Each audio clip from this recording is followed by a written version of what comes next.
pouquinho. Mais tarde.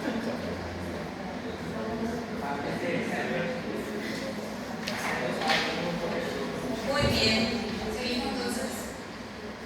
No se olvide para el examen los AINES que van a bloquear o inhibir las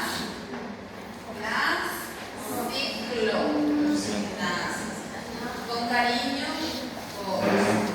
en el examen permanente. Y los antiinflamatorios esteroideos, los corticosteroides, los glucocorticoides, fosfolipasa, ¿sí? O sea, a llevar en cuenta eso. Cuando hablamos nosotros de antiinflamatorios esteroidales, estamos hablando de los antiinflamatorios más potentes. ¿Qué tipo de inflamación? Antiinflamatorios. ¿Cuál es nuestro en contra? ¿Qué es lo que tenemos en contra de los corticosteroides? Sus reacciones adversas, ¿verdad? Que son muy grandes, mucho más en comparación con un aire, ¿sí? Entonces a llevar en cuenta eso. Entonces los antiinflamatorios esteroideos, nosotros vemos que son fármacos que van a justamente imitar los esteroideos naturales, ¿sí? Pero para tener un efecto antiinflamatorio, inmunosupresor, inmunomodulador, necesitamos de una dosis a más, ¿sí? De lo que natural o fisiológicamente van a secretarse, ¿sí? A nivel fisiológico. Entonces, por eso, nuestro cortisol, que es nuestro corticoide, o nuestro mineral corticoide, que es la aldosterona, no tiene un efecto similar al fármaco. Los corticosteroides van a actuar sobre dos receptores que son receptores nucleares muy específicos, muy afines para el glucocorticoide y para el mineral corticoide, porque ellos se dividen de esta forma, ¿verdad? Bien. Entonces, ¿cuál es la función del glucocorticoide? Así en forma general, regular el metabolismo de la glucosa, aportar glucosa, eso es lo que queremos, ¿sí? Y con el mineral corticoide, regulación del equilibrio hidroelectrólico. ¿Cuál es nuestro mineral corticoide? De forma natural, aldosterona. ¿Qué hace? Reabsorbe sodio y reabsorbe agua. ¿Sí? Entonces aporta volumen. Y consecuentemente, en consecuencia, con ese volumen aumentado, aumenta la tensión arterial, que puede ser un problema más adelante, ¿sí? Bien, entonces, ¿cuáles son los efectos que yo voy a tener farmacológicamente, ¿verdad? Para indicar un corticosteroide? Tema de examen, les pregunté ya y les voy a preguntar de nuevo. Indicaciones terapéuticas de los antiinflamatorios o corticosteroides en sí, ¿verdad? ¿Cuáles son? Tres grandes. Reemplazo hormonal. Después, como justamente efecto antiinflamatorio. Después, inmunosupresor.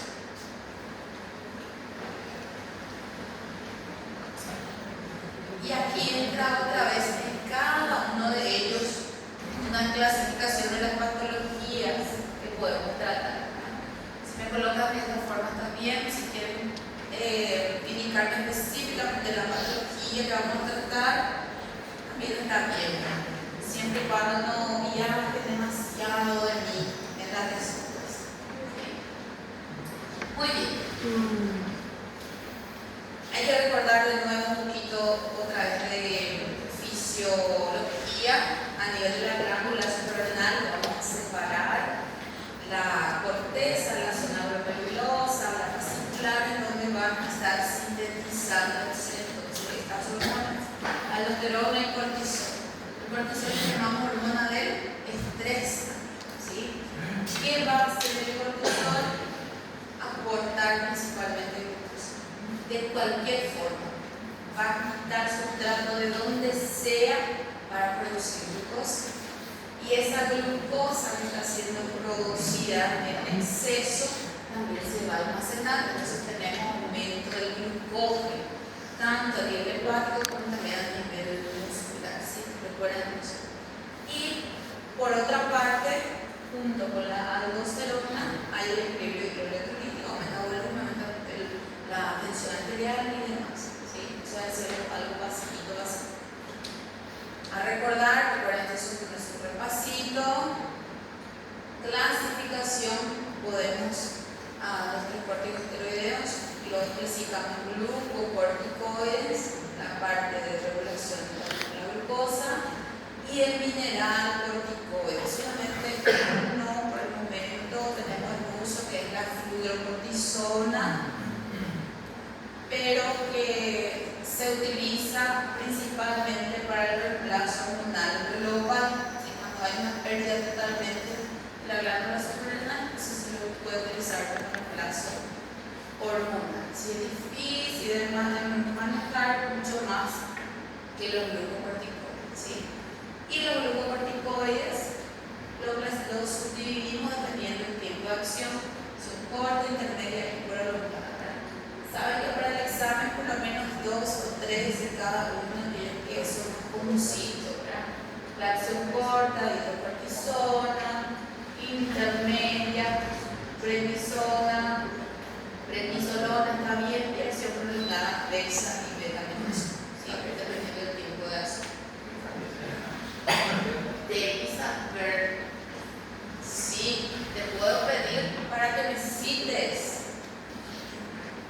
Pero lo que más me interesa es que sepan las consecuencias del uso crónico de estos fármacos, ¿sí? Porque hay muchas cositas y mucho detalle, ¿sí? Que vamos a hablar de forma rapidita ahora, ¿verdad? Como el último repasito, ¿sí? No se olviden de los receptores. ¿Cuál era la característica de los receptores de los glucocorticoides?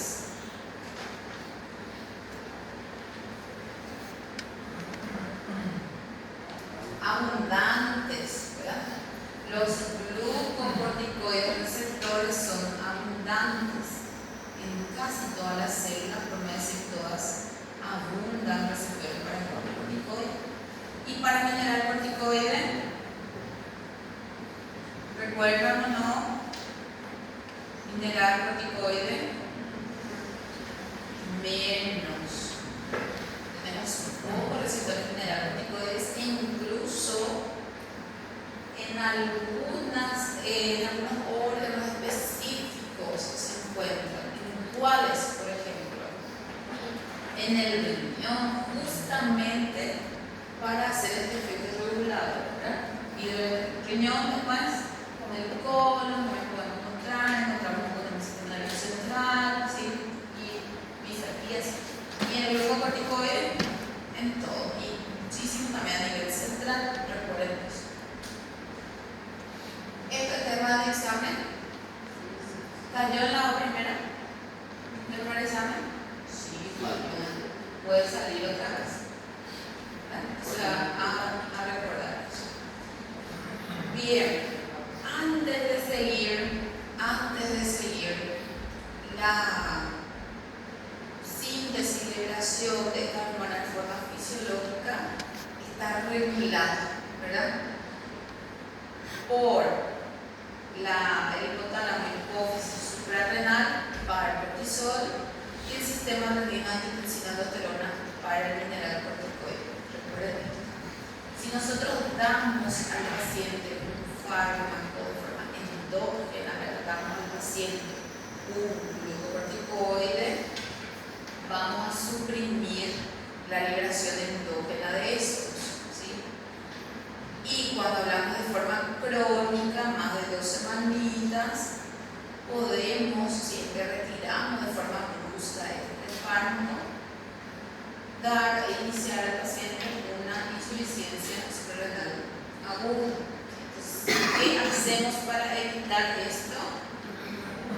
El famoso destete de ISMAM. Vamos a retirar paulatinamente el fármaco, nunca de forma muy brusca. Y recordar que el glucocorticoide es muy potente para la regulación del metabolismo de la glucosa, pero también puede tener efecto mineral corticoide, pero muy débil. Y el mineral corticoide también muy potente para la regulación de la electrolítica, pero también puede tener un efecto en el metabolismo de la glucosa. ¿Sí?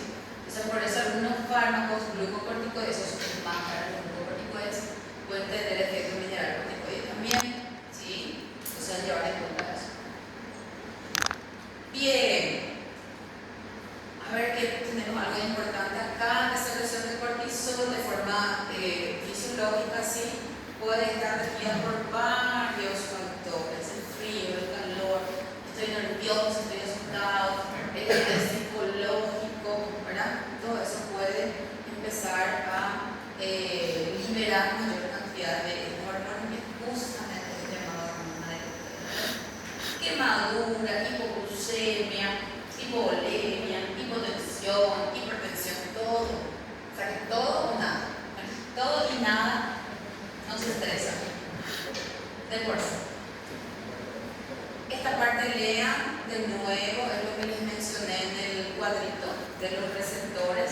El efecto de los glucocorticoides se deben por acción sobre sus receptores, que son muy afines y específicos para él. ¿Sí? Lo mismo mineral corticoide receptores, y ahí tenemos donde se expresan estos receptores. ¿Sí? Recuerden eso. Muy bien, entonces, tema de examen también. ¿Qué va a pasar si yo le administro al paciente el glucocorticoide en dosis excesivas? ¿Qué va a pasar? ¿Qué puede pasar? ¿Recuerdan? Dale, vamos a citar. Expansión, vamos por ahora. Expansión del volumen plasmático. ¿Por qué? Porque aumenta el volumen plasmático. Aumenta actividad mineral, corticoide, que absorbe más sodio, más agua, pero a la vez estamos perdiendo potasio, magnesio, perdiendo calcio. Recuerden eso. Retención de sodio y pérdida de potasio, justamente fracción mineral corticoide. Aumento de la presión arterial. ¿Por qué aumenta la presión arterial? Porque aumenta el volumen, ¿sí? O la reglita aquí de la presión arterial. Incremento de la glucemia, aumento de la glucemia. ¿Por qué? Aumenta la gluconeogénesis. Incremento del glucógeno en hígado y músculo. Aumenta la glucosa, y se ha visto que el glucocorticoide impide a la glucosa entrar dentro de la célula. O sea que hay una resistencia a la acción de la insulina en realidad, ¿sí? Y esa glucosa no ingresa a la célula, se almacena en forma de glucógeno. Reducción de la masa proteína a nivel muscular y aumento de nitrógeno no proteína. Hay algo importantito ahí que van a marcar abajo, y con respecto a la reducción de la masa, principalmente muscular, por el metabolismo proteico. ¿Por qué el metabolismo de las proteínas? Para obtener sustrato. ¿Para qué? Para más glucosa. Y a nivel de los huesos, ¿qué pasa? A nivel de los huesos, ¿qué pasa? Ya le pregunté y le voy a preguntar otra vez. ¿Cómo? Osteoporosis.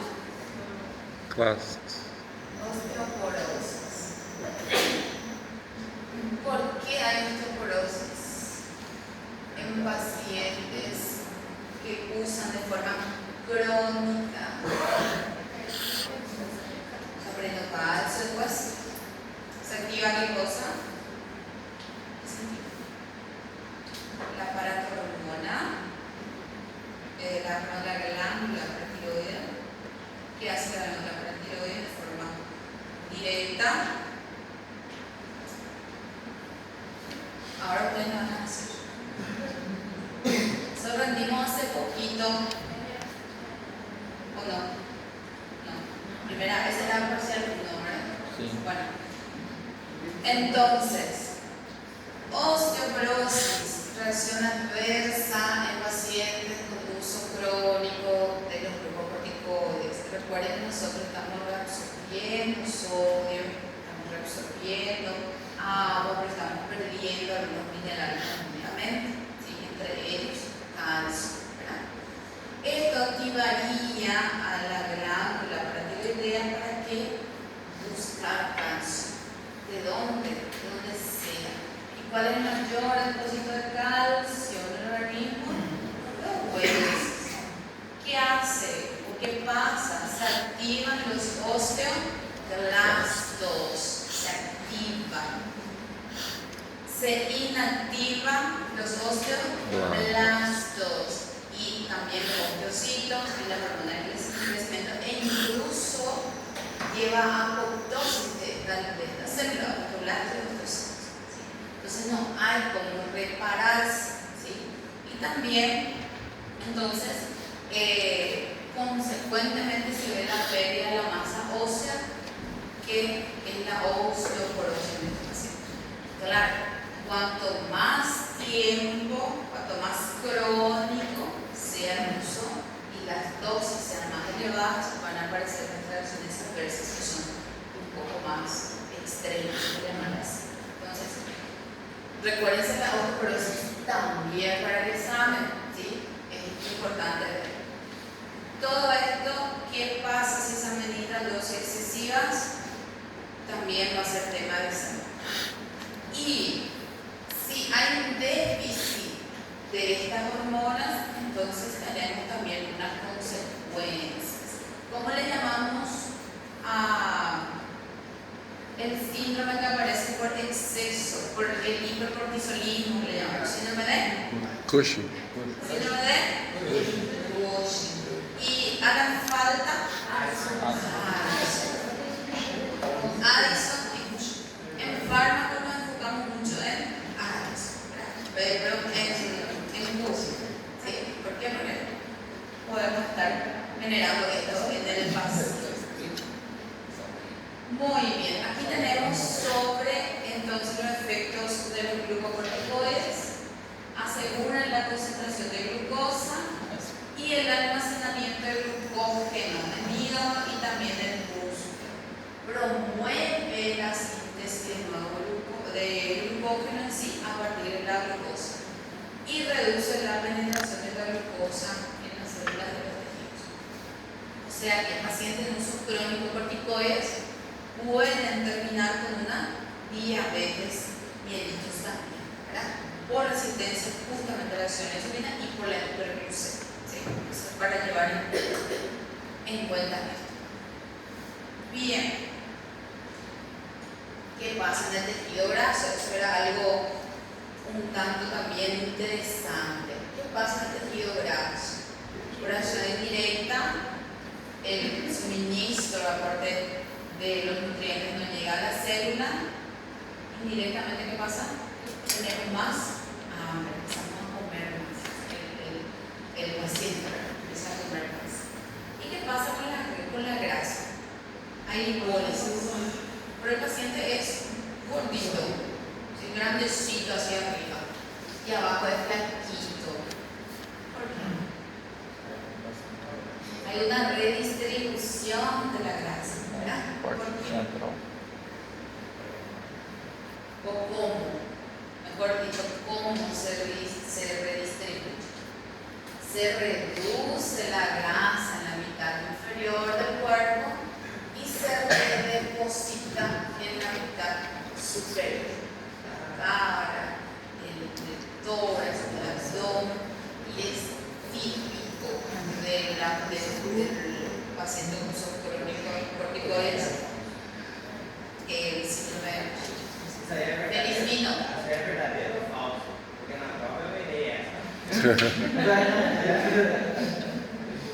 Si en tu prueba decía los glucocorticoides redistribuyen la grasa, reduciendo la mitad inferior y depositando la mitad superior, está bien. Pero si tu prueba de la fila 2 decía lo contrario, ¿sí? Oye, entonces termina el examen otra vez. Los corticoides redistribuyen la grasa del organismo, promoviendo su depósito en la mitad superior y reduciendo la mitad inferior. ¿Sí? Entonces, anota. Fica a dica. ¿Quién me habló? ¿Cómo?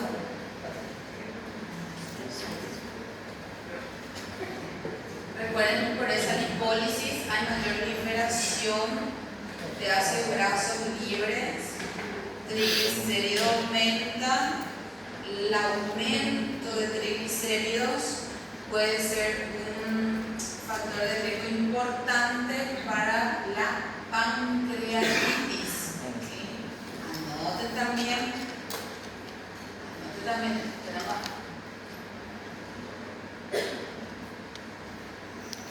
Muy bien.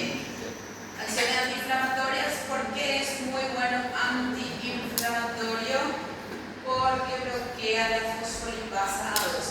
Eso vimos en AINES ya, ¿verdad? AINES bloquea ¿qué?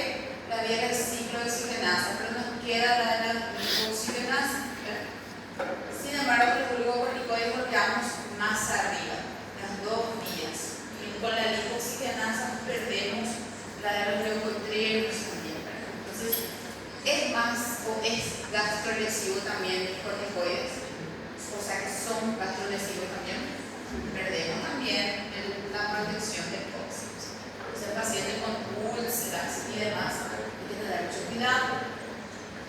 Van a leer también acciones cardiovasculares, que es por la expansión del volumen, aumento de la presión arterial, puede repercutir a nivel cardíaco y por ende también a nivel vascular. Y leían también esa partecita, ¿sí? Y ya empezamos a ver. Acciones musculoesqueléticas sobre la osteoporosis y la debilidad muscular que se presenta. La debilidad muscular se presenta porque hay un catabolismo. ¿Para qué? Para obtener sustrato para producir más glucosa. Entonces, ¿de dónde se quita esa proteína? De los músculos, o sea, hay debilidad muscular en el paciente. ¿Sí? Entonces, está explicadito acá de los huesos y de la debilidad muscular al ladito. ¿Sí? ¿Sí o no? Tema esa. Y a nivel del sistema nervioso central, tenemos muchos receptores glucocorticoides allí que van a ser superestimulados. Pacientes que ya tienen alguna afectación de índole psiquiátrico, empeoraremos su ciclo incito, incluso los que no lo tienen van a estar superexcitados, y van desde el extremo, o sea que hacia los extremos, ¿sí?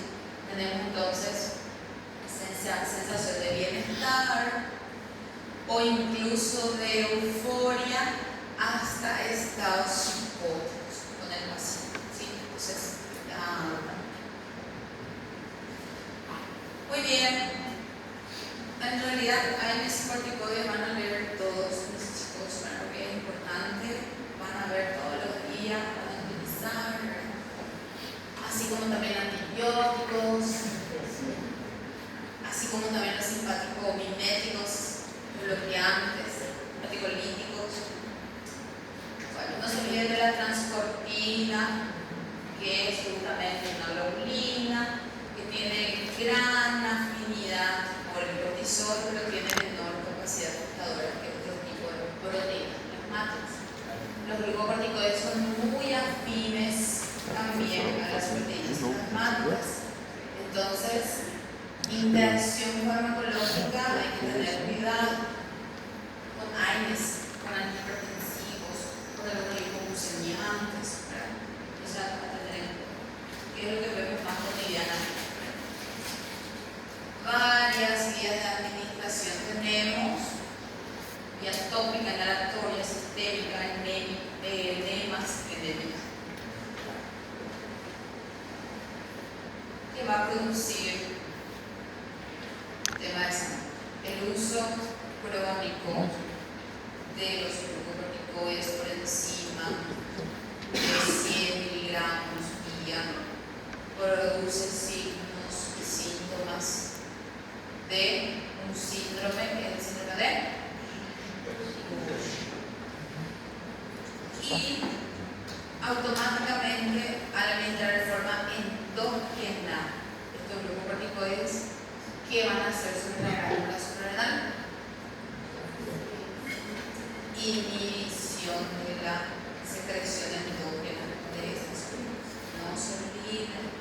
Por eso hacemos el destete y aquí tenemos las medidas que podemos adoptar para disminuir un poquito estos riesgos en el paciente, ¿sí? A llevar en cuenta. Bueno, reacciones adversas. Les puedo pedir 3 reacciones adversas. ¿Y el por qué? Sí, porque ustedes saben por qué el paciente aumenta de peso. Porque el paciente empieza a comer más. De forma indirecta, el sistema simpático empieza a trabajar también. Recuerden las catecolaminas, ¿sí? Hay lipólisis. Pero ¿qué pasa con esta grasa? Se redistribuye. Redistribución de la grasa en cara, cuello, abdomen. Puede aparecer acné, retención del sodio y agua, hipertensión, tendencia a instaurar diabetes. ¿Por qué? Esa es buena idea del examen. ¿Por qué el paciente con uso crónico de glucocorticoides tiende a padecer diabetes? Explique.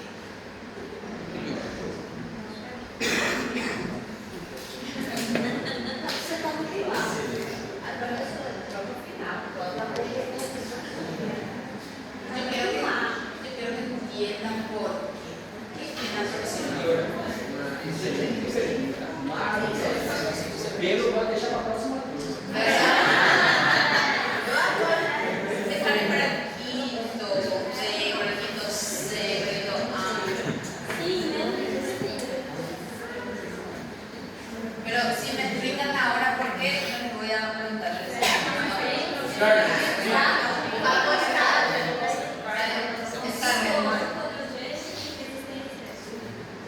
Gluconeogénesis, resistencia a insulina, y qué pasa con esa glucosa también.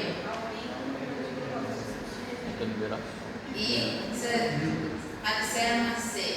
Entonces, y más glucosa, y menos grasa solamente.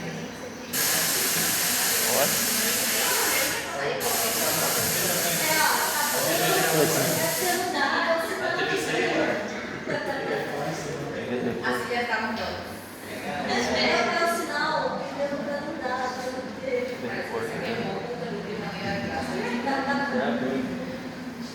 Bueno, entonces, otras reacciones adversas, anotemos. ¿Quieren más reacciones adversas? Tenemos más reacciones adversas. Úlceras pépticas. ¿Por qué aparecen úlceras pépticas en los pacientes? Recién vimos en AINES. Se inhibe también la COX, ¿sí? Una de las de los efectos, ¿verdad? Entonces se pierde la barrera protectora y la secreción de bicarbonato y demás, entonces hay más riesgo, ¿sí? Bueno, que aparece también a nivel de la piel, las famosas estrías que pueden presentar los pacientes, ¿sí? Hay una disminución del colágeno y también hay menor aporte de nutrientes al cerebro tejido, entonces aparecen las estrías. Este es el típico paciente con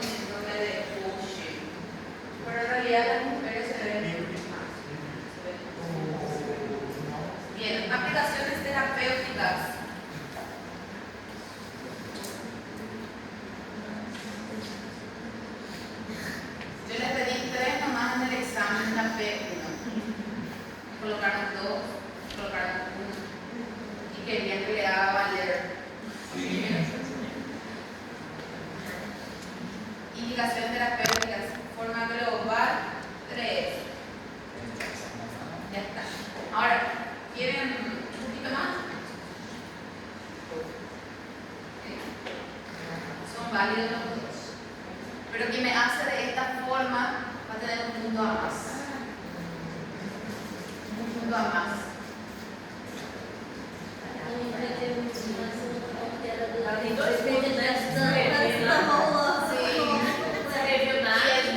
Y recuerden que me escribe completo NAP y va a tener un punto más. Felicidades.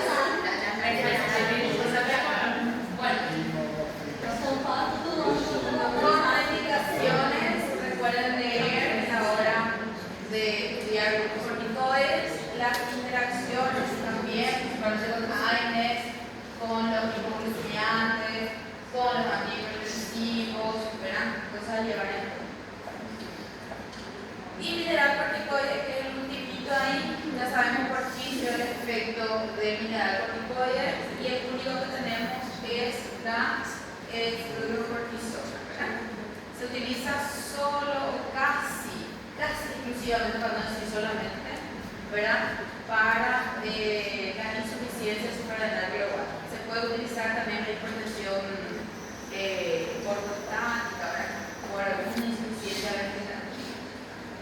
Bueno, ahí tenemos mi enfermedad de Cushing, mi paciente típica con todos los signos y síntomas, perdón.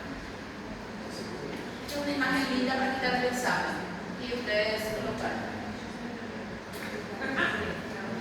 ¿Por qué se ríen? La ocurrencia, y bueno,